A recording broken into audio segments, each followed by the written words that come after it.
తాను కోల్పోయిన నష్టము. ఇప్పుడు మరలా వచనాలు చదవండి దయచేసి. మొదటి సమూయేలు గ్రంథము 30వ అధ్యాయం 18, 19. ఎవరైనా బిగ్గరగా స్పష్టంగా చదవండి. ఇలాగున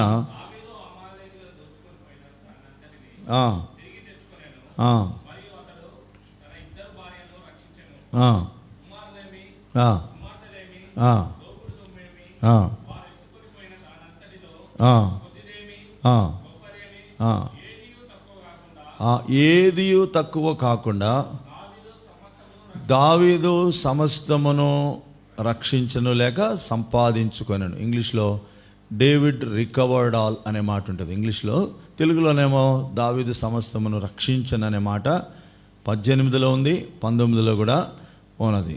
అంటే పోగొట్టుకున్నదంతా ఏమీ తక్కువ కాకుండా. ఇప్పుడు మీకు ఒక ప్రశ్న వేస్తాను. దావీదు భౌతికంగా కోల్పోయినాడా, ఆధ్యాత్మికంగా కోల్పోయినాడు?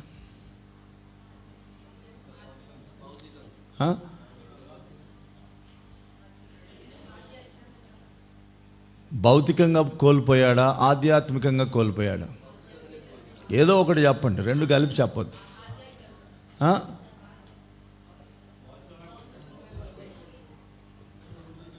సరే, మనకు కనబడుతున్న ఈ పాత నిబంధన అంతా ఎట్లుంటుందంటే, పాత నిబంధనలో దేవుడు ఆశీర్వదించాడు అంటే అర్థం ఏంటంటే, మెటీరియల్గా అంటే వస్తు రూపకంగా, వాహనాల రూపకంగా, ఇల్లు, పొలము, ఆస్తి కలిగి ఉండడము ఆశీర్వాదం. పాత నిబంధనలో ఉండే ఆశీర్వాదం ఏంటంటే మెటీరియలిస్టిక్ అంటారు, అంటే వస్తు రూపకంగా అభివృద్ధి చెందడము ఆశీర్వాదం. అయితే పాత నిబంధనలో కూడా కొన్ని ఆత్మ సంబంధమైన సంగతులు ఉన్నాయి. కానీ పాత నిబంధన భక్తులు ఎంతసేపటికి దేని గురించి ఆలోచన చేశారంటే, సంపద, ఆస్తి, పిల్లలు కలగడం, ఇదే ఆశీర్వాదంగా వాళ్ళు భావిస్తూ వచ్చినారు. ఈ రోజుల్లో కూడా చాలా మందిలో ఉన్న అభిప్రాయం ఏంటంటే, దేవుడు నన్ను బ్లెస్ చేశాడంటారు కదా. ఎట్లా బ్లెస్ చేసినాడు? ఒక ఆయనకు ఉద్యోగం రావడం ద్వారా బ్లెస్ చేసినాడంటే, ఒక ఆయన ఇల్లు కట్టుకోవడం ద్వారా బ్లెస్ చేశాడంటే, దేవుడు నాకు గ్రాండ్ చిల్డ్రన్ ఇచ్చాడు అని ఒక ఆయన అంటాడు. లేక నాకు పిల్లల్ని దయచేసాడు అంటాడు, నాకు ప్రమోషన్ వచ్చింది అంటాడు. బ్లెస్ చేశాడంటే అర్థం ఏంటి? భౌతికమైన ఆశీర్వాదం. సరే, అది అట్లా ఉంచుదాం. దావీదు ఏమి నష్టపోయినాడు అనేది ఇక్కడ మనం చూస్తే, ఇప్పుడు రండి దయచేసి అదే అధ్యాయము మొదటి 2 వచనాలు చదవండి.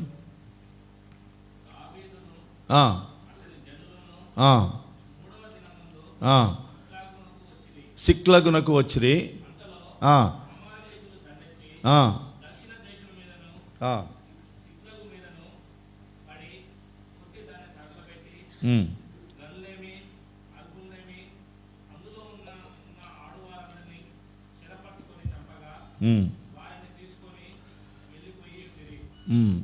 ఇక్కడ ఈ భాగంలో అంటే నష్టపోయింది ఏందో ఇక్కడ రాస్తున్నాడు వివరణ. అంటే దావీదుకు బహుశా గుడారాలు ఉంటాయి, తినడానికి ఆహార పదార్థాలు ఉంటాయి, వస్తువులు ఉంటాయి, వారికి ఉన్న ఫర్నిచర్ వారికి ఉంటుంది కదా. కనుక వాళ్ళకు పిల్లలు ఉన్నారు, భార్యలు ఉన్నారు. అంటే దావీదుకే భార్యలు కాదు, దావీదుతో ఉన్న వాళ్ళకు కూడా భార్యలు ఉన్నారు, పిల్లలు ఉన్నారు. వాళ్ళు కుటుంబాలతోనే ఉన్నారని మనకు అర్థమవుతుంది.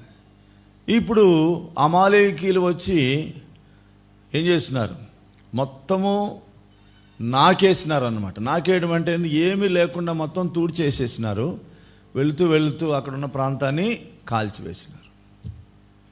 అంటే భౌతికంగా దావీదు పోగొట్టుకున్నాడు, అంతా పోగొట్టుకున్నాడు, సమస్తం పోగొట్టుకున్నాడు. అయితే ఇక్కడ ఒక మాట మీకు చెప్పాలి. ఏంటంటే, భౌతికంగా పోగొట్టుకునే దానికంటే ముందే ఆధ్యాత్మికంగా పోగొట్టుకున్నాడు. అదే ఇప్పుడు మనం ధ్యానించేది. మనం ఎంతసేపటికి భౌతికంగా ఈ సంవత్సరం పంట పండలేదు, నష్టమైంది అనుకుంటాం. మరి ఈ సంవత్సరం నేను బోర్లు వేసినాను, నీళ్లు పడలేదని అనుకుంటాం. లేక ఈ సంవత్సరం నాకు సరైన శాలరీ లేదు, లేక నాకు ఇంక్రిమెంట్లు రాలేదు అనుకుంటాం. లేక నాకు అన్ని రోగాలే ఈ సంవత్సరం, కాబట్టి నేనేం పెట్టుబడి పెట్టిందంతా వ్యర్థమైపోయింది, నాకేమి మిగలలేదు అనుకుంటాం. కనుక భౌతికంగా కలిగే నష్టముల గురించి మనం ఆలోచన చేస్తాం. ఎందుకంటే మనకు ఆధ్యాత్మికమైన నేత్రాల కంటే కూడా భౌతిక నేత్రాలు చాలా పర్ఫెక్ట్గా ఉంటాయి కదా. భౌతికమైన నేత్రాలతోనే మనం అన్నీ చూస్తూ ఉంటాం. వాగ్దానాలు తీసుకున్నప్పుడు కూడా ఏమైనా ఆలోచన చేస్తాం చెప్పండి? వాగ్దానాలు తీసుకున్నప్పుడు కూడా ఏమైనా ఆలోచన చేస్తాం? ఏమైనా ఆలోచన చేస్తాం? ఈ సంవత్సరం నాకు ఉద్యోగం రావాలనే వాగ్దానం తీసుకుంటాడు ఒక ఆయన. ఈ సంవత్సరం నాకు పెళ్లి కావాలనే వాగ్దానం తీసుకుంటాడు. ఈ సంవత్సరం నాకు ప్రమోషన్ రావాలనే వాగ్దానం తీసుకుంటాడు. అంటే మన దృష్టి ఎంతసేపటికి దేని మీద ఉంటుంది చెప్పండి? భౌతికమైన సంగతుల మీదనే ఉంటుంది. కానీ దావీదు భౌతికమైన సంగతులను పోగొట్టుకునే దానికంటే ముందుగా ఆధ్యాత్మికంగా పోగొట్టుకున్నాడు. అది మీకు చెప్పడానికి ఇంత వివరణ నేను చెప్పాను. ఎట్లా పోగొట్టుకున్నాడు అదే మనం చూస్తున్నాం. 27వ అధ్యాయంలో మనం స్టార్ట్ చేసాం కదా. 27వ అధ్యాయంలో తాను మరి శోధింపబడ్డాడు. తనకొచ్చిన ఆ శ్రమలను బట్టి, పోరాటాలను బట్టి, ఆ శోధనలో తాను ఏమైపోయినాడు? రాంగ్ స్టెప్ వేసినాడు. తప్పుడు మార్గంలో వెళ్ళడానికి తీర్మానం చేశాడు. సరే, అదంతా మనం చూసాము. ఇప్పుడు మనం అది చూడంగానే ఈరోజు ఒక విషయాన్ని మీకు జ్ఞాపకం చేయాలని కోరుతున్నాను. ఇప్పుడు దావీదు ఎక్కడికి వచ్చాడు? ఫిలిస్తీన్ల దేశానికి వచ్చాడు. ఎవరి దగ్గరికి వచ్చాడు? ఆకీష్ అనే రాజు దగ్గరికి వచ్చాడు. ఆకీష్కే ఇంకొక పేరేంది? మర్చిపోయారు కదా. ఆకీష్కి ఇంకొక పేరు పోయిన వారం చెప్పాను నేను. అబీమెలెకు అంటే కూడా ఆకీషే కదా. 34వ కీర్తన ఎప్పుడు రాశాడు? అబీమెలెకు దగ్గర ఒక పిచ్చివాని వలె ప్రవర్తించి తప్పించుకున్నాడు. ఆయన కూడా ఆకీషే. అయితే అక్కడ అబీమెలెకు అని రాయబడింది. అబీమెలెకు అంటే కూడా ఆకీషే అని అర్థం. ఆయన వేరే అనుకోవడానికి వీలు లేదు. సరే, ఇప్పుడు ఆకీషు రాజు దావీదు పట్ల ఎట్లాంటి ప్రవర్తన కలిగి ఉన్నాడో మనము 27వ అధ్యాయము నుండి దాదాపు 30వ అధ్యాయము 9వ వచనం వరకు దగ్గర 8 సంగతులు ఇక్కడ ఉన్నాయి. మీరు సహకరిస్తే నేను త్వరగా ముగిస్తాను. అంటే మీరు త్వరగా వాక్యాలు చదవాలా, త్వరగా సహకరించాలా. ఒకవేళ మీరు సహకరించకపోతే మధ్యలోనే ఆపేయాల్సి వస్తుంది. 8 చెప్పకుండా 4, 3 చెప్పి ముగించేస్తాను. మళ్ళీ వచ్చే వారం చూసుకుందాం. విషయం ఏంటంటే ఇక్కడ 8 విషయాలు ఈ ఆకీషు దావీదు పట్ల చేశాడు. దావీదుకు ఆకీషు పట్ల ఎట్లా అభిప్రాయం ఉందంటే, ఏదో రకంగా నాకు అతడు సహాయం చేస్తాడు, సౌలు కంటే ఆకీషే బెటర్ అని అనుకున్నాడని మనం పోయిన వారం చెప్పుకున్నాం కదా. సౌలు దుర్మార్గుడు, నన్ను తరుముతా ఉన్నాడు, నేను ఎంత మేలు చేసినా కూడా ఏం చేస్తున్నాడు? కీడే చేస్తున్నాడు. ఆ దుర్మార్గుడి కంటే ఈ రాజే బెటర్ అనుకొని తన స్థానమును మార్చివేసి తన దిశను మార్చుకొని ప్రయాణం చేసి అక్కడికి వెళ్ళాడు. సరే, ఇప్పుడు దావీదుకు ఆకీషు పట్ల ఉన్న అభిప్రాయం కాదు. ఇప్పుడు ఆకీషుకు దావీదు పట్ల ఉండే అభిప్రాయంలో అంచెలంచెలుగా దావీదు ఎట్లాంటి మార్కులు పొందాడో చూడండి. అంటే ఆకీషు రాజుతో మంచి సర్టిఫికేట్ పొందాడు. అది దేవుని దృష్టిలో కరెక్టా కాదా మనం చూద్దాం. ఇప్పుడు మొదటిదిగా గమనించండి. 5-6 వచనాల్లో చూస్తే 27వ అధ్యాయము 5-6 వచనాల్లో ఈ రాజు ఆకీషు రాజు మొట్టమొదటి ఏం చేశాడు? అయ్యా, నేను చాలా ఇబ్బందుల్లో ఉన్నాను అన్నప్పుడు ఆకీషు రాజు దావీదుకు ఆశ్రయాన్ని కలిగించినాడు, లేక ఆదరించాడు, ఆశ్రయాన్ని కలిగించినాడు. ఇది మొదటిది. అయ్యా, నేను నీతో పాటు ఉండలేను కానీ నాకు ఒక ప్లేస్ ఇవ్వండి, ఈ గ్రామాల్లో ఒక స్థలం ఇవ్వండి అంటే ఏం చేసినాడు? దావీదును ఆదరించాడు ఆపదలో. రెండవది ఏం చేశాడు? దావీదుకు ఆశ్రయాన్ని కూడా కల్పించినాడు. ఇది మొదటిది. రెండవది గమనించండి. 12వ వచనం చదవండి. త్వరగా చెప్తాను, త్వరగా మీరు చదవాలి.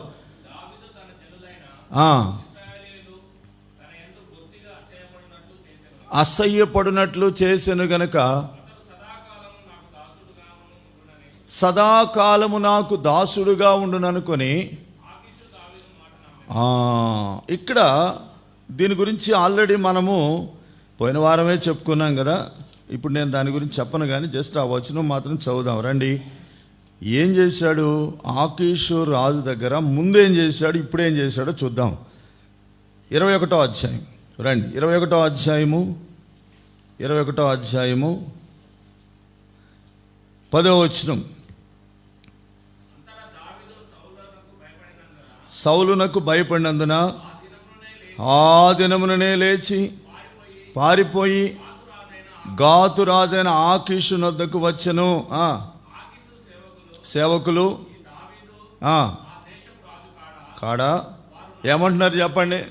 అసలు ఆ సేవకులు ఏం చెప్తున్నారు? సౌలు కదా రాజు, ఇశ్రాయేల్ దేశానికి రాజు ఎవరండి? సౌలా దావీదా అబ్రామనా? సౌలు కదా. మరి ఏమంటున్నారు వీళ్ళు ఏమంటున్నారు చూడండి. ఆకీషు సేవకులు ఈ దావీదు ఆ దేశపు రాజు కాడా, వారు నాట్యమాడుచు గాన ప్రతిగానములు చేయొచ్చు, సౌలు 1000 కొలది హతము చేసిననియు దావీదు 10,000 కొలది హతము చేసిననియు పాడిన పాటలు ఇతను కూర్చున్నవే కావా అని. ఇప్పుడు 12 చదవండి. ఆ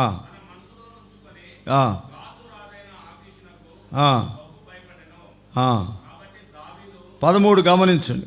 కాబట్టి దావీదు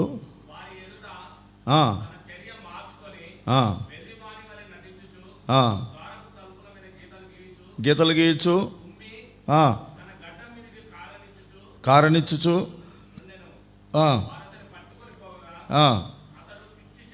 చాలు చాలు చాలు. ఇక ఇదంతా మీరు తర్వాత చదువు.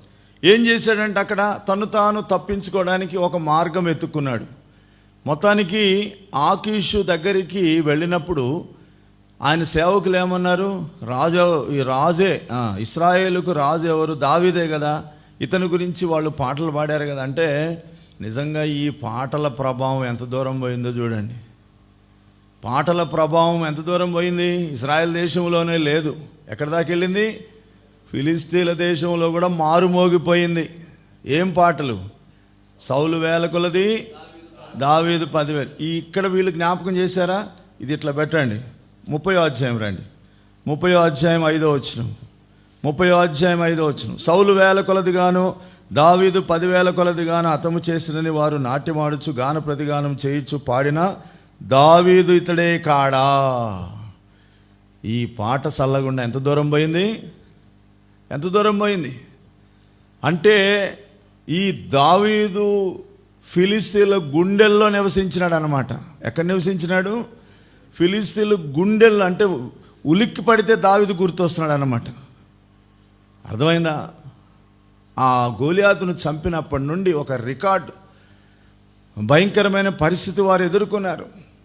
ఆ తర్వాత కూడా ఫిలిస్తీన్లను 1000 కొలది 10,000 కొలది చంపినప్పుడు ఈ పాటల యొక్క ప్రభావము ఎంత వెళ్ళిందంటే ఫిలిస్తీన్ల గుండెల్లో అతడు నివసిస్తూ వచ్చినాడు.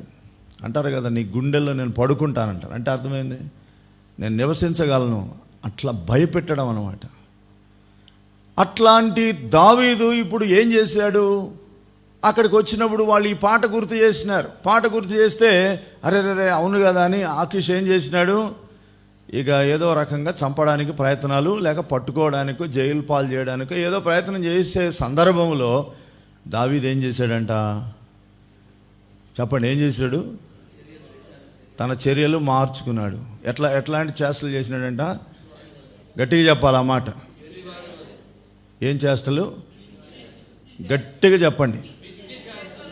పిచ్చి చేష్టలు చేసి ఏం చేసినాడు?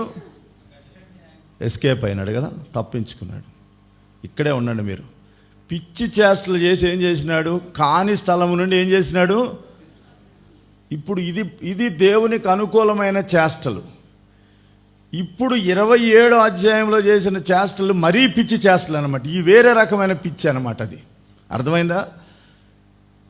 ఇక్కడేమో ఎస్కేప్ అవ్వడానికి పిచ్చి చేష్టలు చేస్తే, ఇప్పుడు 27వ అధ్యాయం నుండి చేసిన వేషధారణ చేష్టలు, దేవునికి అసహ్యం కలిగించే చేష్టలు, లేక దేవుని ప్రజలకు అసహ్యం కలిగించే చేష్టలు మరీ పిచ్చి చేష్టలు. ఈ పిచ్చి చేష్టలతో తాను బతికిపోయి 34వ కీర్తన రాసినాడు కదా. ఈ పిచ్చి చేష్టలు చేసి తప్పించుకొని తన ప్రాణము కాపాడుకొని 34వ కీర్తన రాసినాడు. మీరు ఇంటికి వెళ్ళి చదవండి. 34వ కీర్తన ఎప్పుడు రాశాడంటే ఇక్కడ నుండి తప్పించుకున్నప్పుడే. మరి మొత్తానికి తప్పించుకున్నాడు, మరలా వెళ్ళడం ఏంటి? సరే వెళ్ళినప్పుడు ఆకీష్ ఏం చేశాడు? అతన్ని ఆదరించాడు, అతనికి ఆశ్రయం ఇచ్చాడు. రెండవది, ఇప్పుడు మనం చదివిన భాగంలో చూస్తే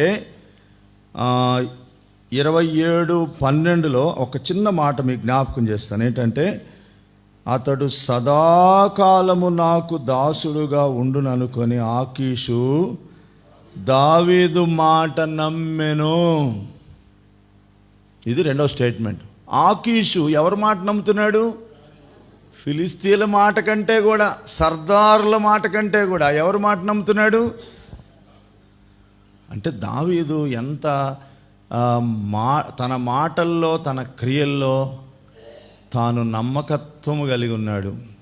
అంటే ఇప్పుడు ఒకవైపు చూస్తే దావీదు ఎట్లున్నాడు? తను ఎవరి దగ్గర ఉన్నాడో వాళ్ళ బాస్ దగ్గర నమ్మకంగా ఉన్నాడని అర్థమవుతుంది కదా. మనకేమనిపిస్తుంది? దావీదు తన యజమానుని దగ్గర ఎలా ఉన్నాడు? నమ్మకంగా ఉన్నాడు. ట్రస్ట్ వర్ది అంటారు. ట్రస్ట్ వర్ది అంటే నమ్మదగిన వాడు, నమ్మకమైన వాడు. వాడి మాటలు నమ్మొచ్చండి, వాడు చెప్పిన మాటల మీద నమ్మకం ఉందండి అంటారు కదా. మనం కొన్నిసార్లు మన పిల్లల గురించే చెప్తూ ఉంటాం సాక్ష్యం. ఒకడేమో మోసపు మాటలు చెప్తూ ఉంటాడు, మన ఇంట్లోనే ఒకడు వీడి మాటలు నమ్మొద్దు అంటాం. కానీ ఇంకొకడు ఏం చేస్తాడు? వీడి మాటలు నమ్మొచ్చు అంటాం. అంటే దాని అర్థమైంది, ఇతని మాటల్లో ఏముంది? నమ్మకం ఉంది. అంటే తన యజమానునికి నమ్మకత్వంగా ఉన్నట్లు కనబడుతున్నాడు. కానీ ఇప్పుడు ఇంకొక వైపు చూద్దాం, దేవుని వైపు నుంచి చూద్దాం. దేవుని వైపు నుండి చూస్తే దావీదు నమ్మకమైన వాడా, అపనమ్మకమైన వాడా? మీరు చెప్పండి. దేవుని దృష్టిలో ఎలా ఉన్నాడు? కొన్నిసార్లు మనం ఎట్లుంటామంటే పరిసరాల్లో బాగా షైన్ అవుతూ ఉంటాం. కొన్ని సందర్భాల్లో మనం ఎట్లుంటామంటే చాలా బెస్ట్, ఈయన లాంటి వాడు, ఈమె లాంటి వారు, ఇతని లాంటి వారు ఎవరు లేరండి, ట్రస్ట్ వర్ది, అతన్ని నమ్మొచ్చండి, హీజ్ ఏ గుడ్ మ్యాన్ అండి, షీఈ్ ఎ గుడ్ పర్సన్ అండి అనవచ్చు. కానీ దేవుని దృష్టిలో ఎట్లున్నాడు ఇక్కడ? అపనమ్మకత్వమైన వాడు. ఎవరు ఏర్పరచుకున్నారండి? ఆకీష్ ఆ దేవుడిని ఏర్పాటు చేసుకుని, దావీదుని దేవుడు ఏర్పాటు చేసుకుని. గొర్రెల దొడ్డిలో నుండి పిలిచింది ఎవరు? దేవుడు. అభిషేకించింది ఎవరు? దేవుడు. కాబట్టి అంతమందిలో నుండి కోరుకున్నది ఎవరు? దేవుడు.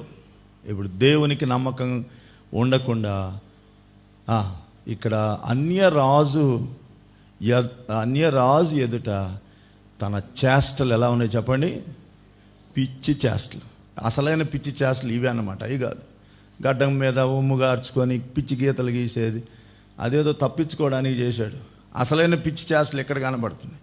ఈ పిచ్చి చేష్టల చేత దేవునికి పిచ్చి పట్టించినాడు, దేవునికి బాధ కలిగించినాడు, దేవునికి కోపం పట్టించినాడు, దేవునికి అసహ్యం కలిగించినాడు. మనలో అనేకులం కూడా ఎవరికో ఒకరికి సంతోషం కలిగిస్తాం, కానీ అసలైన వ్యక్తికి మాత్రం దుఃఖాన్ని కలిగిస్తాం. ఇక్కడ అంటున్నాడు కదా, సదాకాలము నాకు దాసుడుగా ఉండుననుకొని ఆకీషు దావీదు మాట నమ్మెను. ఇది రెండవది. ఇక మూడవ దానికి చూద్దాం రండి. ఇప్పుడు మనం చదివిన భాగం 28వ అధ్యాయం 28:2.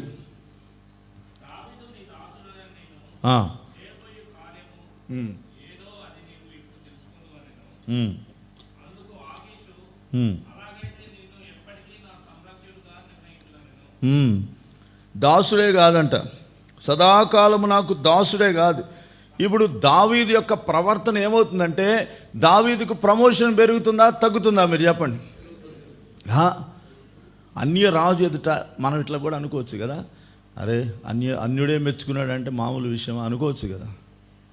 ఒక అన్యుడు, విగ్రహారాధికుడు, శత్రువుగా ఉన్నవాడే మెచ్చుకుంటున్నాడంటే అబ్బా నిజంగా చాలా మంచోడే అని అనుకోవచ్చు ఒకవైపు చూస్తే. ఇప్పుడు ఏమంటున్నాడు?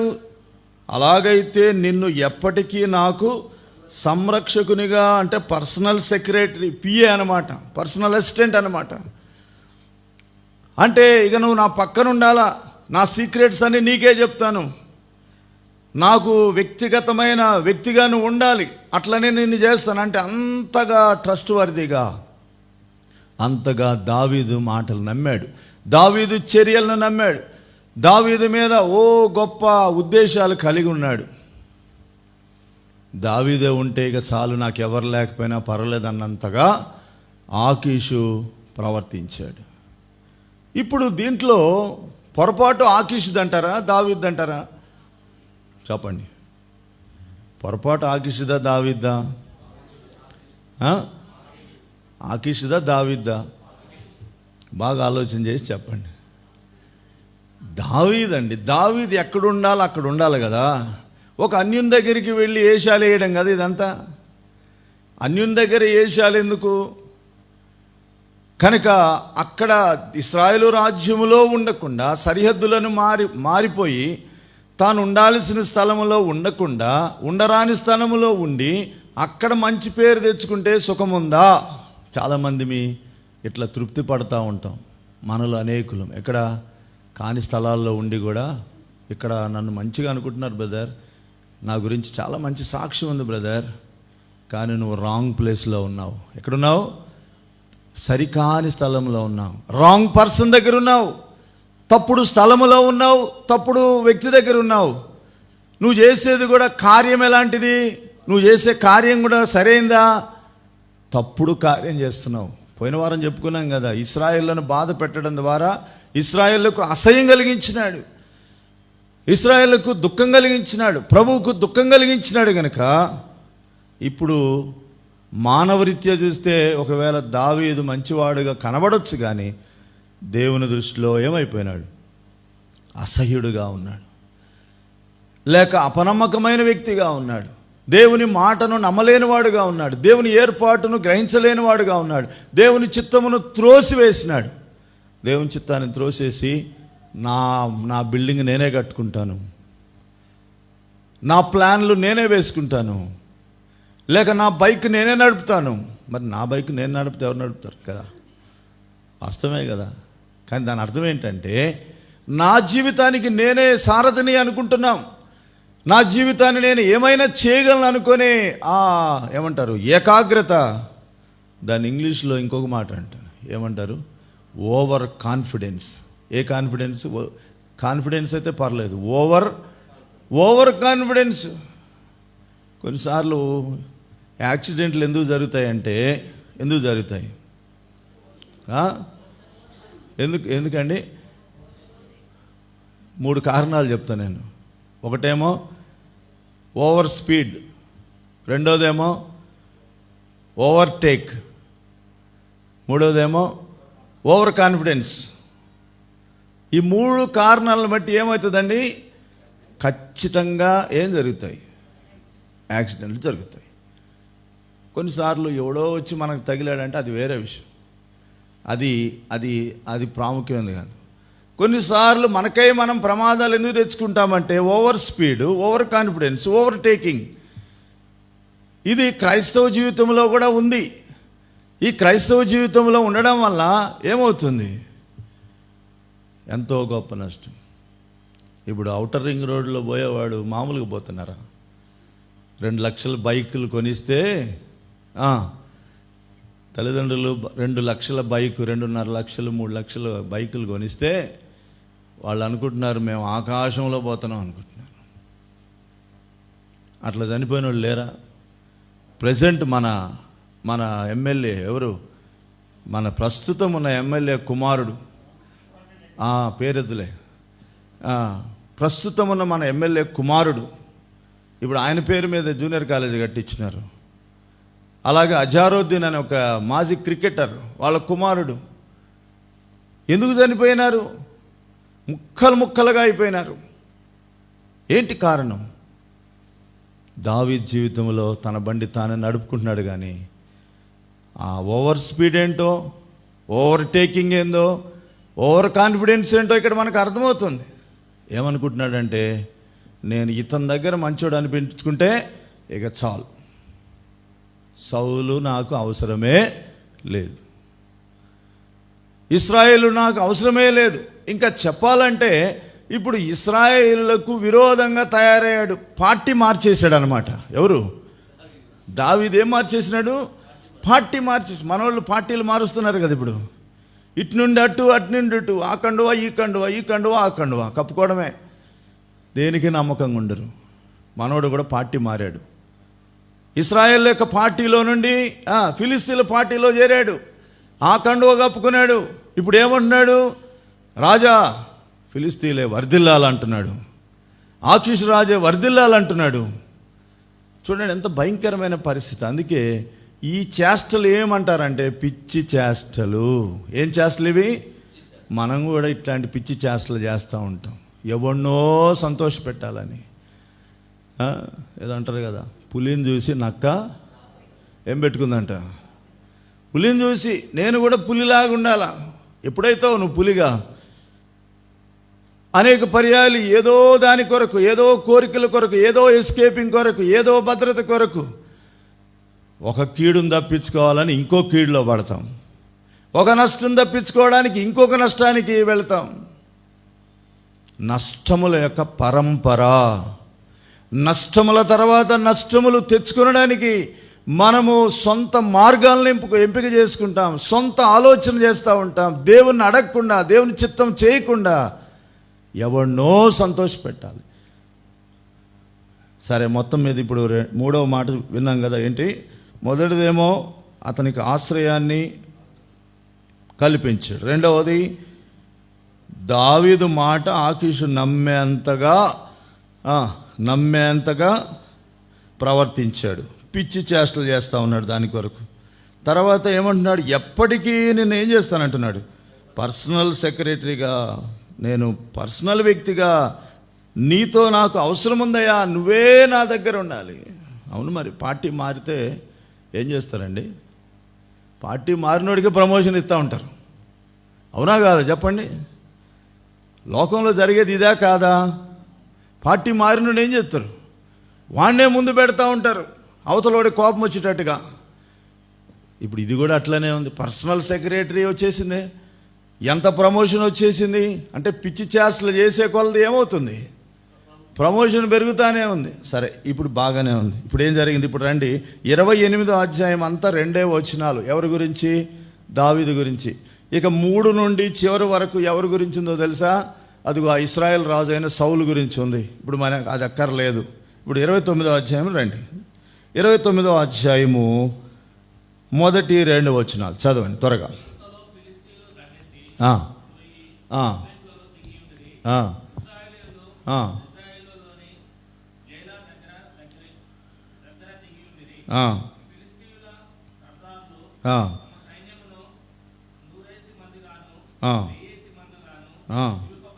వ్యూహపరిచి వచ్చుండగా దావీదును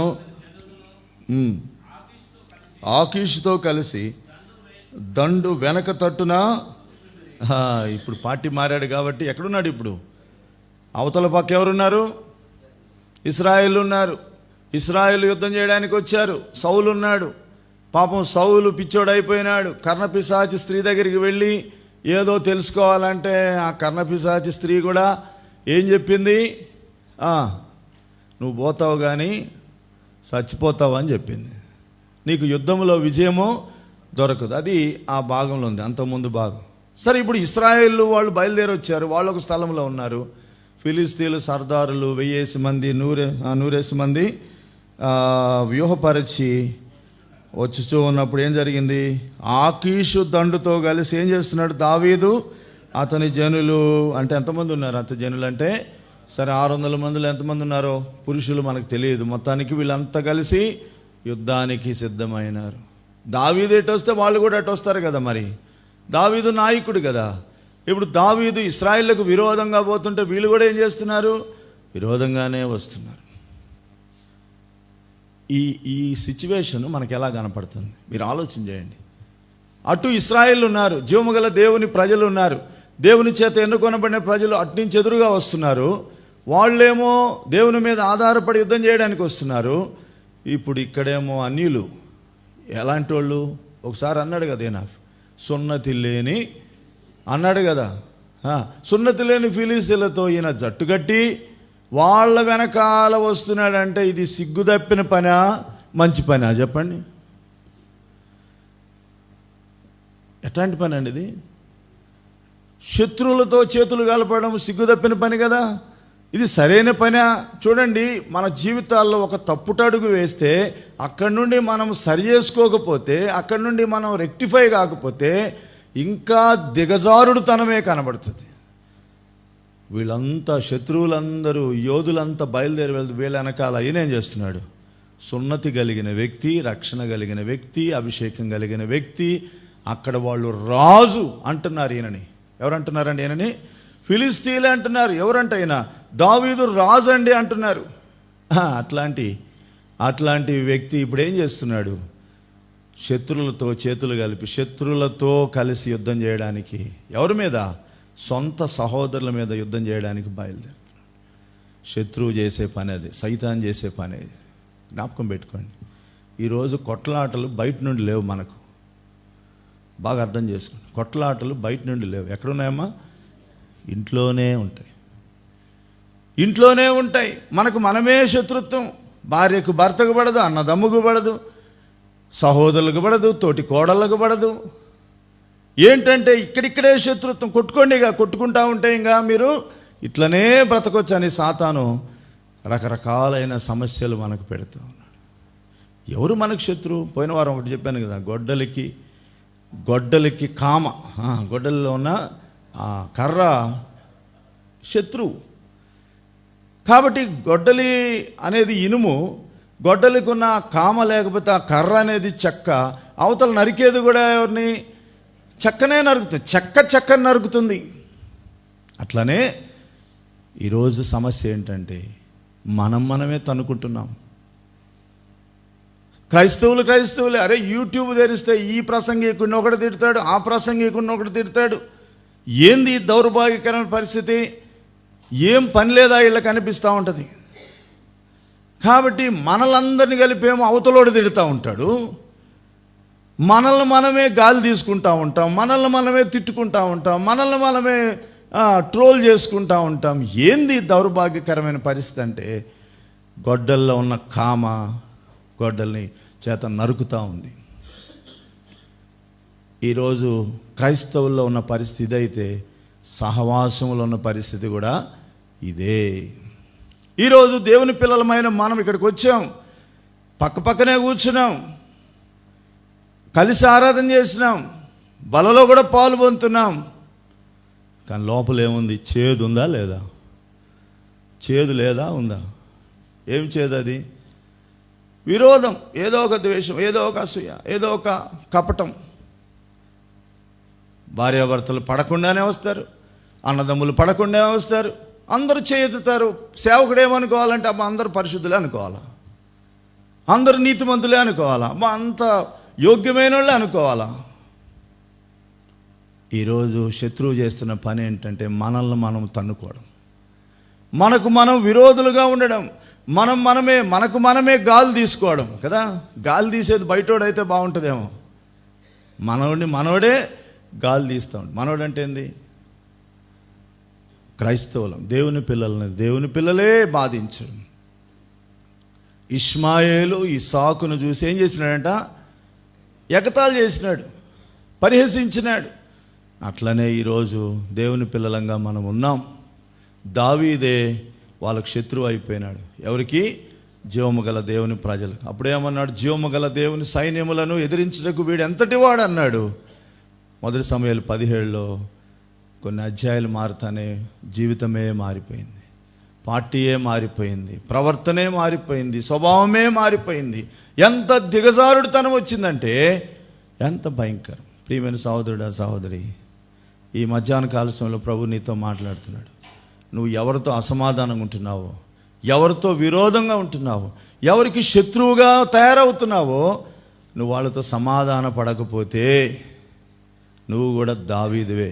నువ్వు కూడా ఏ చేష్టలు చేస్తున్నావు? పిచ్చి చేష్టలే చేస్తున్నావు. ఆ పిచ్చి చేష్టలు మానుకుంటే దేవుడు నిన్నేం చేస్తాడు?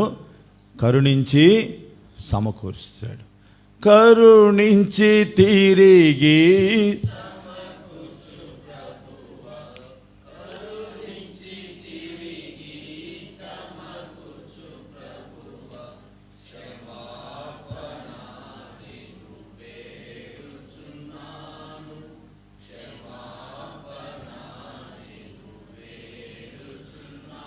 సరే, ఇప్పుడు దావీదు విషయం మనం చూడడం లేదు, కానీ ఇప్పుడు ఆకీష్ వైపును చూస్తున్నాం. మొట్టమొదటిది దావీదు రాగానే ఆదరించినాడు, ఆశ్రయం ఇచ్చాడు. రెండవది దావీదు విషయంలో ఏమంటున్నాడు? అతని మాటను నమ్మి సదాకాలం దాసుడిగా ఉంటాడనుకున్నాడు. మూడవది, ఎప్పటికీ తనను సంరక్షకునిగా నిర్ణయించాలని అనుకున్నాడు. ఇప్పుడు రండి 29వ అధ్యాయము 3వ వచనములో ఏమని రాయబడిందో మనం చదువుదాం. ఫిలిష్తీయుల సర్దారులు హెబ్రీయులు ఎలా రావాలను అడుగగా, ఇన్ని దినములంట, ఇన్ని సంవత్సరములు నా యొద్ద నుండిన ఇశ్రాయేళ్ల రాజు అయిన సౌలునకు సేవకుడకు దావీదుడు ఇతడే కాడా? ఇతడు నా యొద్ద చేరిన నాట నుండి నేటి వరకు ఇతని యందు నాకు తప్పేమియో నాకు కనబడలేదని ఫిలిష్తీయుల సర్దారులతో. మంచి సాక్ష్యమే కదా? మంచి సాక్ష్యమా కాదు చెప్పండి? ఇక్కడ ఒక ప్రశ్న. ఫిలిష్తీయుల దేశంలో దావీదు ఎంతకాలం ఉన్నాడు? పోయినసారి చెప్పినా నేను, పోయిన వారంలో ఎంతకాలం ఉన్నాడు? ఇక్కడ అంటున్నాడు కదా, ఇతడు ఇన్ని దినములు ఇన్ని సంవత్సరాలు అన్నాడు. మర్చిపోయారు కదా అప్పుడే. ఇట్లా మర్చిపోతే చాలా కష్టం. ఒక సంవత్సరం మీద ఎన్ని నెలలు? 14 గుర్తుందా? 16 గుర్తుంది మీకు. కానీ ఒక సంవత్సరం మీద ఎన్ని నెలలు? 4 నెలలు అని ఉంది, మనం చదివాం. అంటే ఈ ఒక సంవత్సరం మీద 4 నెలలు ఎట్లున్నాడు? ఈయన టెస్ట్ చేసినాడు అనమాట. టెస్ట్ చేస్తే ఏమంటున్నాడు? ఇతడు ఉన్నన్ని సంవత్సరాలు లేక ఇన్ని దినాలు కూడా నా యొద్ద ఇశ్రాయేల్ రాజైన సౌలునకు సేవకుడికి దావీదు ఇతడే కాడా? ఇతడు నా యొద్ద చేరిన నాటి నుండి నేటి వరకు గమనించండి, అప్పటి నుండి ఇప్పటి వరకు ఇతని యందు తప్పేమీ లేదు. ఎంత మంచి సర్టిఫికేట్ కదా! తప్పేమీ లేదు, తప్పు లేకుండా ఉన్నాడంటే ఎంత మంచి సాక్ష్యం కదా! I have found no fault అంటున్నాడు. కాబట్టి అతని దగ్గర నాకు ఏ తప్పు కనబడలేదండి అని వాళ్ళతో వాదిస్తున్నాడు, చెప్తున్నాడు. ఎవరు? వాళ్ళు అంటున్నారు, అయ్యా ఈయననే నా తీసుకొచ్చేది, ఈయన రావద్దు, ఈ హెబ్రీలు రావద్దు, వీళ్ళు వెళ్ళిపోవాలి, వీళ్ళు వచ్చారంటే మనకు ఉల్టా అవుతుంది, మనకు పరిస్థితి అంతా మారిపోద్ది అంటా ఉంటే, లేదయ్యా నేను అతడు వచ్చినప్పటి నుండి చూస్తున్నాను, అతని దగ్గర ఏముంది? ఏ తప్పు కూడా లేదు. ఇది ఒక అన్యుడైన రాజు సాక్ష్యం. మరి దేవుని నుండి ఏమని సాక్ష్యం పొందొచ్చు దావీదు? అంతా తప్పే ఉంది కదా, తప్పేమి లేదని ఈయన అంటా ఉంటే దేవుడు అంటున్నాడు, దావీదా ఇంత మంచి సాక్ష్యం అన్యుడి నుండి పొందుతున్నావు, కానీ నువ్వేం చేసినావు? తప్పే చేసినావు. ఎందుకని? వెళ్ళరాని స్థలానికి వెళ్ళి వెళ్ళరాని కార్యాలు చేస్తున్నావు, పిచ్చి చేష్టలు చేస్తూ ఉన్నావు. కాబట్టి నువ్వు తప్పే చేస్తున్నావు. ఇంకా ముందుకు వెళ్దాం రండి. ఇక ఆ మాట అన్న తర్వాత వాళ్ళు కూడా జ్ఞాపకం చేశారు. ఏమని? సౌలు 1000 కొలది, దావీదు 10,000 కొలది అనే పాటలు విన్నారు కదా, కాబట్టి నువ్వు అతన్ని తీసుకొని రావద్దు, అతన్ని పంపించమని అన్నారు. అప్పుడు ఏం జరిగిందో చూడండి, 6వ వచనం.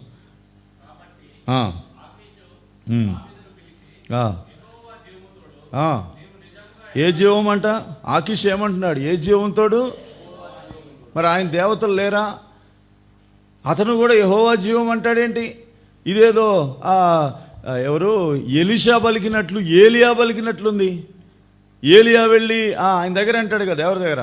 అహాబు రాజు దగ్గర అంటాడు, యెహోవా జీవంతోడు మంచు అయిన వర్షమైన పడదంటే ఆయన యెహోవా జీవంతోడు అనడానికి ఎవరు? ఆయన ప్రవక్త.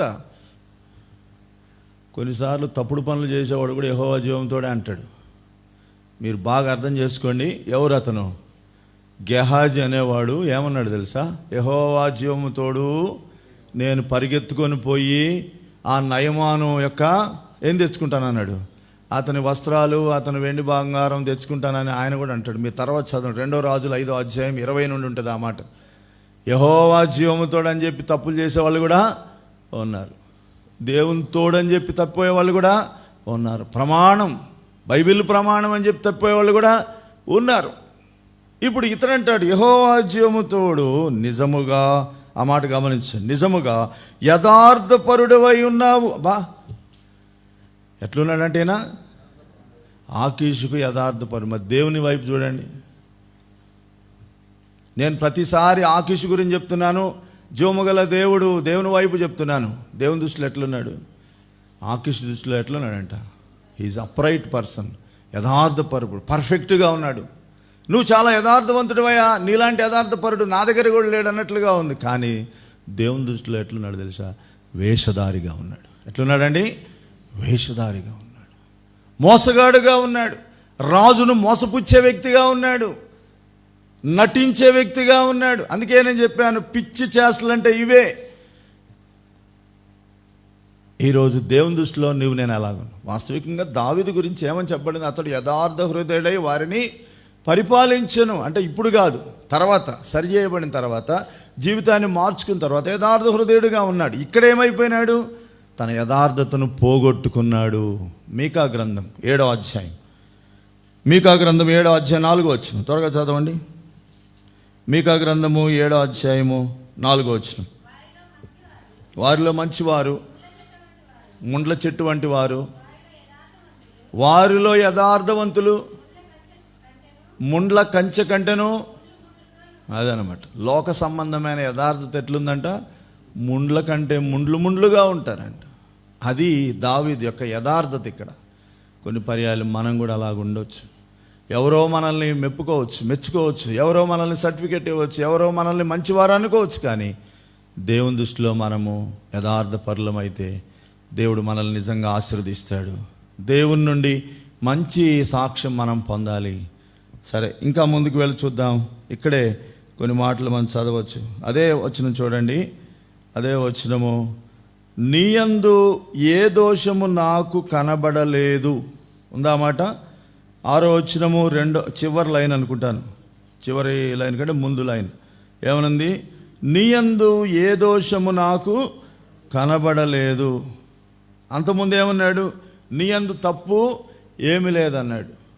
ఇప్పుడు ఆకీష్ అంటాడు, అయ్యా నువ్వు చాలా పర్ఫెక్ట్ ఉన్నావు, నువ్వు చాలా మంచివాడవుకున్నావు, నీలో అసలు దోషమే లేదు, యథార్థపరుడుగా ఉన్నాడు అంటున్నాడు. మరి దేవుని దృష్టిలో ఎట్లా ఉన్నాడు? ఈయన దృష్టిలోనేమో నిర్దోషిగా ఉన్నాడు, కానీ దేవుని దృష్టిలో దోషిగా ఉన్నాడు. 32వ కీర్తన 1వ వచనం, 32:1 త్వరగా చదవండి. 32వ కీర్తన 1వ వచనం. ఇంకొకరు చదవండి, పర్లేదు. తన అతిక్రమలకు పరిహారం నొందినవాడు, తన పాపములకు ప్రాయశ్చిత్తము నొందినవాడు ధన్యుడు.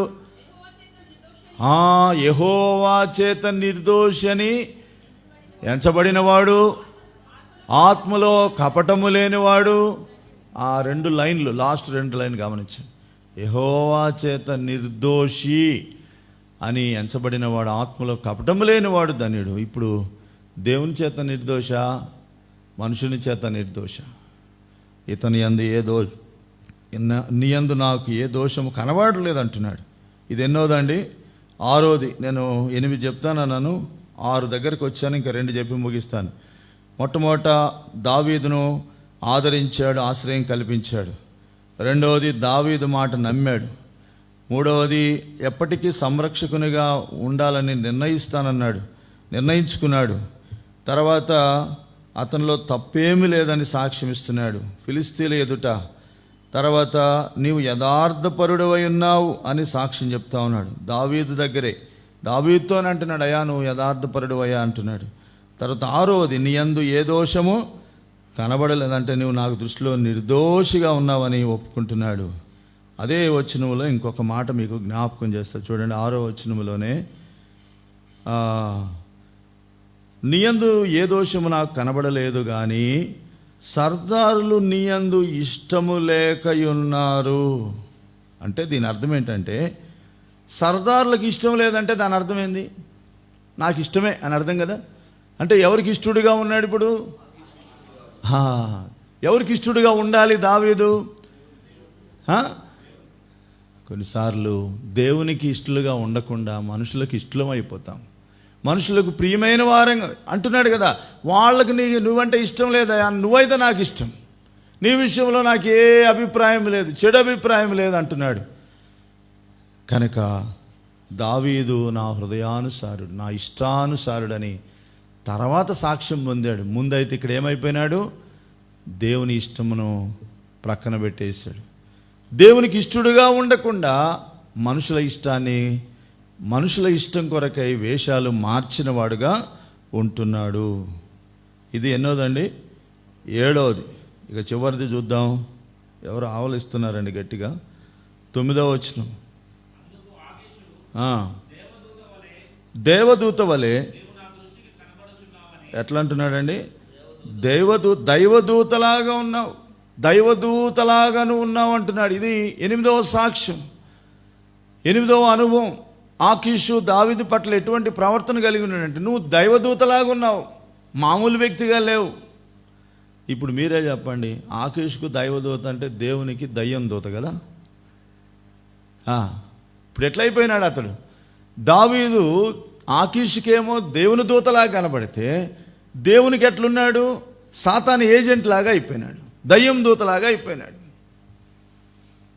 నేను ఎందుకు ఇవి విడమర్చి చెప్తూ ఉన్నానంటే, ఈ 2 రకాల స్వభావాలు, 2 రకాల పరిస్థితులు మనం ఎదుర్కొనే వారంగా ఉంటున్నాం. దీనంతటికి కారణం ఏంటంటే, దావీదు వేసిన తప్పుటడుగు, దావీదు చేసుకున్న తీర్మానం. కాబట్టి ఇప్పుడు ఆకీషు చూస్తే ఎలా ఉన్నాడు? దావీదు అరే మంచోడా, దావీదు చాలా మంచోడా అంటూ ఉన్నాడు. కానీ దేవుడు అంటున్నాడు, పిచ్చోడా ఆకీషు, నీకేం తెలుసు? నేను చెప్పిన స్థలంలో దావీదు లేడు. నిన్ను మోసం చేయడానికి ఉన్నాడేమో, కానీ నా చిత్తం నెరవేర్చడం లేదు, నా ఆలోచన నెరవేర్చడం లేదు. నేను పెట్టుకుంది, నేను ఎంచుకున్నది నా కొరకు కానీ నీ కొరకు కాదు, నీ దగ్గర ఉండడానికి కాదు, నా దగ్గర ఉండాలి, నా చిత్తంలో ఉండాలి, నా ప్రణాళికలు ఉండాలని దేవుడు అంటా ఉన్నాడు. ఇప్పుడు నీ విషయం, నా విషయం ఆలోచన చేస్తే నీవు నేను ఎలా ఉన్నాం? ఒక ప్రశ్న వేసుకుందాం. ఈరోజు దేవుని చిత్తంలో నుండి తప్పిపోయి మనం కూడా పిచ్చి చేష్టలు చేస్తున్నామా? వెర్రి చేష్టలు చేస్తున్నామా? వేషాలు వేస్తున్నామా? రంగులు మారుస్తున్నామా? లేక దేవునికి విరోధమైన కార్యాలని చేసుకుంటూ చేసుకుంటూ చేసుకుంటూ చేసుకుంటూ ఇంకా దిగజారుడు తనంలో మనం ఉంటున్నామా?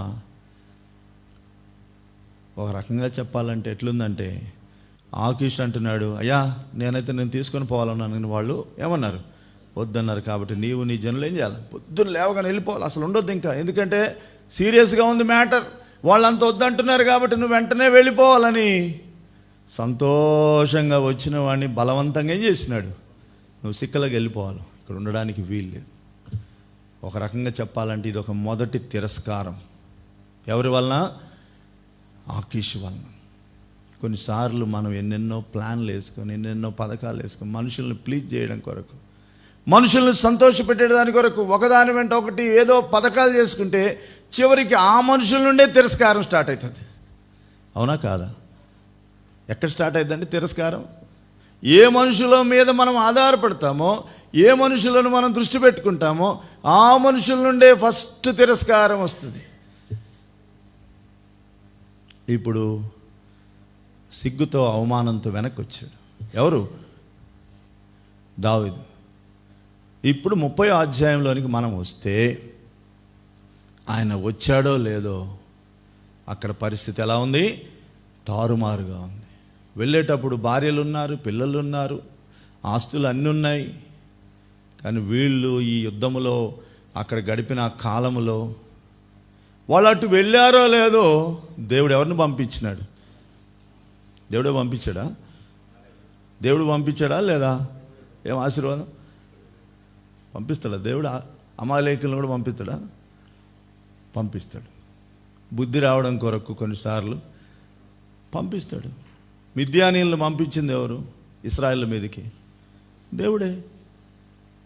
ఇప్పుడు అమాలేకీలు అనేవాడు, ఒరే పోండ్రా బాబు, వీడు చెప్తే వినేటట్లేడుగా, ఇంకా మరీ మితిమీరిపోతుంది, పిచ్చి చేష్టలు ఏమవుతున్నాయి? ఎక్కువైపోతున్నాయి, ఇంకా ఎక్కడికో వెళ్ళిపోయేటట్టున్నాడు, వీడి సంగతి ఏందో కాస్త చూడండి అని అట్లా పోండి అని అనుమతించినాడు. ఎవరికి? ఇది ఇట్లా ఉంచి యోవేలు గ్రంథంలో మాట, చివరి మాట ఏంది చెప్పండి? చివరి మాట ఏంది చెప్పండి త్వరగా. అబ్రాహ్మణ మిడతల గురించి అక్కడ ఏముంది తెలుసా? ఒక్క మిడతలని రాశాడు, కానీ అక్కడ పసరు పురుగులు, గొంగళి పురుగులు, చీడ పురుగులు, తర్వాత మిడతలను నా మహా ఎవరు పంపించినారు చెప్పండి దేశం మీదకి? పంపిస్తాడా? అంటే దేవుడు కూడా పంపిస్తాడా మిడతల్ని? మనకు బుద్ధి రావడం కొరకు అన్నిటిని వాడుకుంటాడు దేవుడు.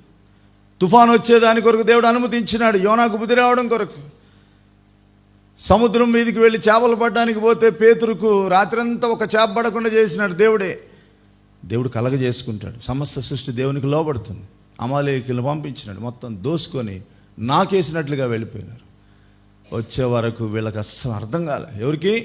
దావీదుకి ఏం అర్థం కాలేదు. అంతా చూస్తే శ్మశానంలాగా ఉంది. ఎట్లుంది? శ్మశానంలాగా ఉంది. శ్మశానంలో ఏముంటుంది చెప్పండి? శవాల్ని కాల్ చేస్తే ఆ బూడిద ఉంటుంది కదా, అట్లనే ఉందన్నమాట. అంత తగలబెట్టిపోయినారు. ఏం అర్థం కాలేదు. ఏంటి పరిస్థితి? తలకాయ పట్టుకున్నారు. ఎంత బాధ, ఎంత దుఃఖం. ఇక్కడ చెప్పబడిన మాట ఏంటంటే తనకున్నదంతా పోగొట్టుకున్నాడు. తక్కువేమి గొప్పదేమి, అక్కడ ఆ మాట అన్నాడు కదా 18-19 వచనంలో. కొద్దిదేమి అంటే కొద్దిది కానీ, అంటే అరిగిపోయిన చాట అన్నీ కూడా మొత్తం దోచుకొని పోయినారు. ఏమీ లేదు. క్లీన్ స్వీప్ అన్నమాట. మొత్తం తుడుచుకొని పోయినారు. మొత్తం ఉన్నకాడికి కాలబెట్టేసినారు. అవసరం లేనిది ఏదంటే కాల్ చేసినారు. శ్మశానంలాగా ఉంది. తలకాయ పట్టుకున్నారు, ఏడుస్తూ ఉన్నారు. ఏడ్చుటకు శక్తి లేనంతగా బిగ్గరగా ఏడ్చినారు.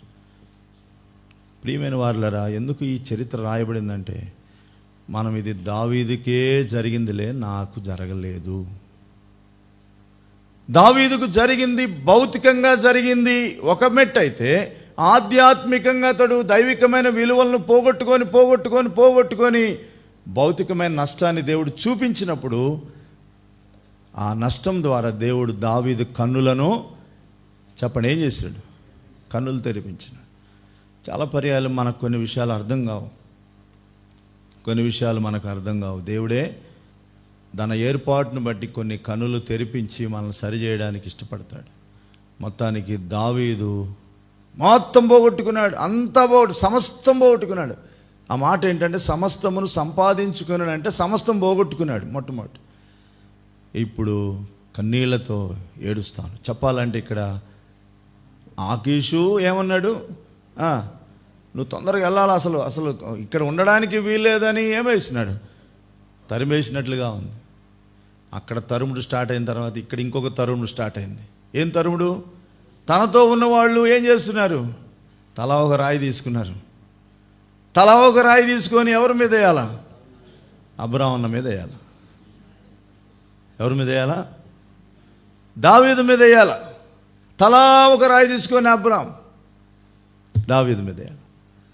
కాబట్టి ప్రియమైన వారులారా, ఎందుకు నేను చెప్తున్నానంటే ఎవరు వీళ్ళు చెప్పండి? వీళ్ళెవరు? ఆకీషు రాజు ఏమో పో ఇంకొద్దు, నీతో పెట్టుకుంటే నాకు ఈడ దోస్తాన చెడేటట్టుంది, వీళ్ళందరూ నాకు శత్రులు అవుతారు, నువ్వు పో నాయన అని ఎలగొట్టేసినాడా? అదొక అవమానం. ఇక్కడికి వచ్చినాక ఇదంతా చూస్తే తారుమారు అయిపోయింది. ఇప్పుడు తనతో ఉన్న వాళ్ళు ఏం చేస్తున్నారు? నువ్వు చేయబట్టి నా భార్య లేదు, నువ్వు చేయబట్టి నా పిల్లలు లేదు, నువ్వు చేయబట్టి నా ఆస్తి పోయిందని తలా ఒక రాయి తీసుకుని, వీళ్ళు ఎవరయ్యా అంటే వీళ్ళు మేలు పొందిన వాళ్ళే, దావీదు వలన సహాయం పొందిన వాళ్ళే. తలా ఒక రాయి తీసుకొని ఇక నువ్వు ఉండొద్దు.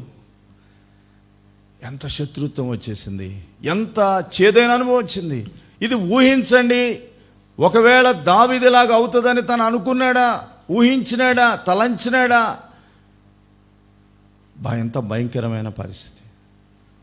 తలకాయ పట్టుకున్నాడు. ఎటు చూసినా తనకు ఆదరణ లేదు. ఎవరి వైపు చూచే పరిస్థితి లేదు. క్రిందికి పైకి అన్ని వైపులు చూసినాడు, ఎక్కడ ఆదరణ లేదు.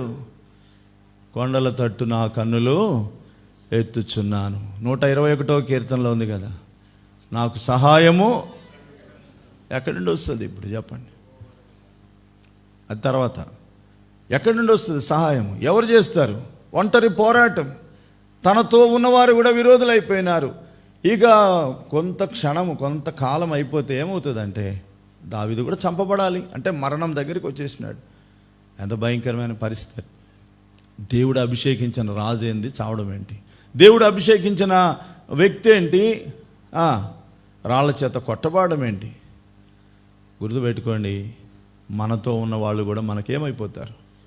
మనం దేవుని చిత్తంలో లేకపోతే మనం మేలు చేసిన వాడు కూడా మనకు కీడు చేస్తాడు. మనం ఎవరికి మేలు చేస్తామో వాడేం చేస్తాడు? వాడే మొట్టమొదటి రాయెత్తుతాడు. ఇస్కరియోతు యూదాలాగా కొన్ని పర్యాయాలు అలాగ జరుగుతూ ఉంటుంది. కనుక ఎందుకు ఈ పరిస్థితులన్నీ వచ్చినాయంటే దావీదు కళ్ళు తెరవబడ్డాయా లేదా? తెరవబడ్డా. పశ్చాత్తాపడ్డాడు. అందుచేతనే ఈ వాగ్దానం తన విషయంలో నెరవేర్చు. దావీదు ఎట్లా అంత సంపాదించుకున్నాడంటే తాను చేసినది తప్పని ఎరిగాడు. దీని వారిలో ఇంకా నేను చెప్తూ వెళ్ళేది చాలా విషయాలు ఉన్నాయి, కానీ మనము రాబో దినాల్లో కొన్ని విషయాలు నేర్చుకుందాం. దావీదు సంపాదించుకున్నాడంటే తనకున్నదంతా ఎందుకు పోగొట్టుకున్నాడో మనం చూస్తున్నాం. తనకు ఎవరు గొప్పవారు కనపడి, దేవుడు కనపడలేదు. ఎవరు కనపడ్డారు? ఆకీషు గొప్పవాడు కనపడ్డాడు. ఆకీషును సంతోషపెడితే చాలు అనుకున్నాడు. దేవునికి ఎంత దుఃఖమైన బాధ అయినా కలిగించాడు. దేవుని వాక్యంలో రాయబడింది, కీర్తనలు 16:4 చదవండి, ముగించుకుందాం. కీర్తనలు 16:4.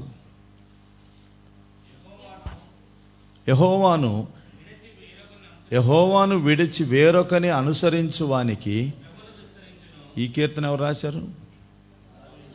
ఎందుకు రాశాడు? ఎలా రాశాడు?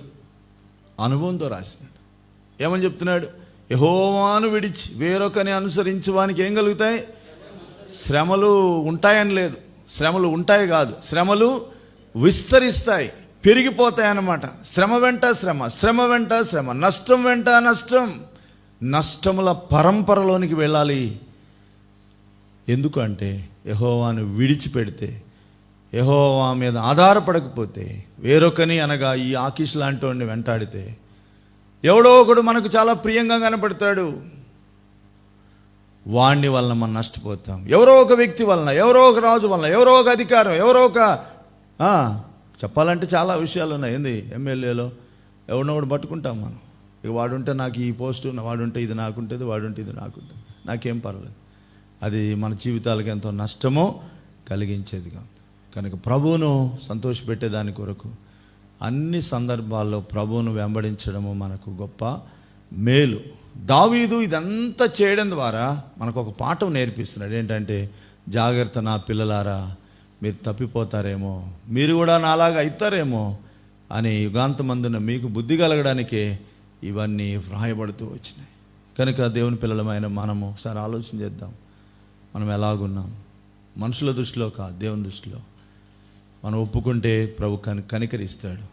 ఈ సంవత్సరం ఒక నెల చూస్తా అయిపోయింది. అప్పుడే 2025లో ఒక నెల అయిపోయింది, 31 రోజులు అయిపోయింది. 33వ రోజు ఇది, అంతేనా? 33వ రోజు. కాబట్టి వేగంగా రోజులు గడిచిపోతున్నాయి. గాలికి పొట్టు కొట్టుకొని పోయినట్లు సమయం గతిస్తూ ఉంది. ఈరోజు నా జీవితంలో ఇంకా ఎక్కడున్నాము ఒకసారి ఆలోచన చేసుకొని సరి చేసుకుందాం. ఆయన వైపు తిరిగితే ఆయన క్షమించే దేవుడు, కనికరించే దేవుడు. మరి దావీదు విషయంలో దేవుడు ఇంతగా తాను ప్రవర్తించినప్పటికీ, పశ్చాత్తాపడినప్పుడు, క్షమాపణ అడిగినప్పుడు, దేవుని చిత్తం తెలుసుకోవాలని, దేవుని మాట వినాలని తాను లోబడి దీనుడైనప్పుడు వెంటనే దేవుడు తనకు సహాయపడ్డాడు. అపాయము నుండి తప్పించినాడు. భయంకరమైన నష్టము నుండి తప్పించి పోగొట్టుకున్న దాన్ని మరలా సంపాదించుకున్నాడు. ఈ సంవత్సరంలో ఆత్మీయంగా ఎన్ని పోగొట్టుకున్నావు? ఈ సంవత్సరంలో అంటే గతంలో, ఈ సంవత్సరంలో నీవు సంపాదించుకోవాలంటే ఒకటే ఒక మార్గం. ఎక్కడి నుండి తప్పిపోయావో అక్కడికి రావాలి. ఎక్కడి నుండి నీవు జారిపోయావో అక్కడికి రావాలి. ఎవరి దగ్గర నుండి తప్పిపోయావో ఆ వ్యక్తి దగ్గరికి రావాలి. ఆ ప్రభువును వెంటాడితే, ప్రభువును వేడుకుంటే, ప్రభు దగ్గర పశ్చాత్తాపడితే ప్రభు కనికరిస్తాడు. హృదయాన్ని కఠినం చేసుకోవద్దు. చాలామంది ఈ వాక్యం ఎప్పుడు వినేదే కదా, ఇది మామూలేలే, ఆ బోధకులు అలాగే చెప్తుంటారు, నా పరిస్థితులు బోధకులకేం తెలుసు, దేవునికేం తెలుసు అనుకోవచ్చు. కానీ నీ జీవితం సరి చేసుకుని యథార్థంగా ప్రభువుకు అప్పగించుకుంటే ప్రభు తప్పక కనికరిస్తాడు. కనికరము చూపుటి అందు ఆయన ఆనందించే దేవుడు తన ప్రజలు దుఃఖపడతా ఉంటే ఆయన దుఃఖపడతాడా? ఆలోచన చేయండి. దేవుడు తన ప్రజలు దుఃఖపడతా ఉంటే ఆయన దుఃఖపడతాడా? దుఃఖపడడు. కానీ ఎందుకు ఆయన దుఃఖం కలిగిస్తాడంటే నిన్ను తిరిగి సరిచేయడానికి. ఎందుకు ఆయన శిక్షిస్తాడంటే నువ్వు ఆయన కుమారుడువు గనక, నువ్వు ఆయన కుమార్తెవు గనక, నువ్వు ఆయన ఏర్పాటులో ఉన్నావు గనక. ఏర్పాటులో లేనోడిని ఏం చేస్తాడు? పోనీ అని వదిలేస్తాడు, సౌలులాగా. అవునా? దేవుని ఏర్పాటులో లేడు కాబట్టి సౌలుని ఏం చేసినాడు? వదిలేసినాడు. కృప లేదు, ఏమి లేదు, అంతా మరణానికి అప్పగించాడు. కానీ దేవుని ఏర్పాటులో ఉన్నాడు గనక దేవుడు దావీదును సమకూర్చాడు. ఈరోజు నీ సంగతి ఏంది?